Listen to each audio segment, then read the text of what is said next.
கடலூரில் அதிக கமிஷன் வசூலிப்பதாக கூறி ஸ்விக்கி, ஜொமேட்டோ போன்ற ஆன்லைன் உணவு டெலிவரி செயலிகளுக்கு உணவு வழங்குவதை புறக்கணிக்கப் போவதாக ஹோட்டல் உரிமையாளர்கள் சங்கம் அறிவித்துள்ளது.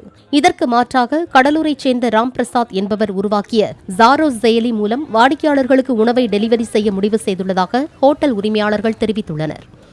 கடலூர் மாவட்டத்தை சேர்ந்த ஜாரோஸ் நிறுவனத்திற்கு அவங்க ஒரு 5 ஆண்டு கால வேள்வியா ஒரு நம்ம ஊர்ல இருந்து கொண்டாடணும், நம்ம ஊர்ல இருந்து ஒரு ஆப் கொண்டாடணும். அந்த ஆப் வந்து எல்லா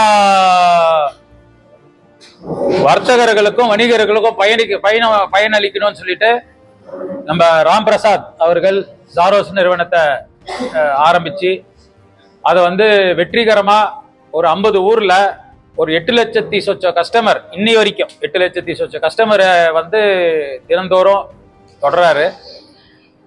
இப்ப கடலூர்ல 4,20,000 பாப்புலேஷன், 4,30,000 பாப்புலேஷன் அப்படின்னா எங்க சிறு வணிகருக்கும் 8 லட்சம் பேர் கஸ்டமருக்கு போய் சேரக்கூடிய வாய்ப்பை உருவாக்கி இருக்காரு.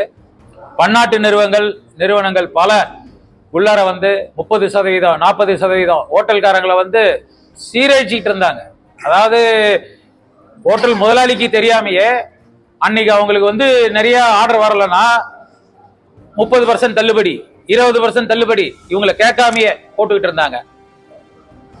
திடீர்னு பார்த்தா மாச கடைசியில வரும் 2 லட்ச ரூபா, 3 லட்ச ரூபா ஒரு ஹோட்டலுக்கு பில்லு.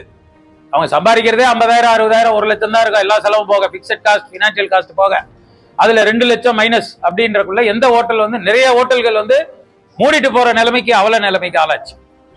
இதை வந்து கருத்துல கொண்டு இன்னைக்கு ஜாரோஸ் நிறுவனம் சப்ஸ்கிரிப்ஷன் மோட்ல மாசம் நீ 3000 கட்டு, ஹோட்டல்ல என்ன விலையோ அதே விலைக்கு உனக்கு வீட்டுக்கு டெலிவரி கொடுப்போம். நீ கடைக்காரங்க, மல்லிகை கடை, அரிசி கடை, மருந்து கடை, எந்த ஒரு கடை, பிரிஸ்கிரிப்ஷன் இருந்தா மருந்து கடையில இருந்து அரிசி கடை எல்லாத்திலயும் இருந்தோம், டாஸ்மாக் ஒண்ணு தவிர மிச்சம் எல்லாத்தையும் இவங்க வந்து வீட்டுக்கு அதே விலையில, கடை என்ன விலையோ அதே விலையில டெலிவரி பண்றாங்க. பிளே ஸ்டோர் மற்றும் ஆப் ஸ்டோரில் இருந்து பாலிமர் செயலியை QR கோடு மூலம் பதிவிறக்கம் செய்யுங்கள். செய்திகளை உடனுக்குடன் பெறுங்கள்.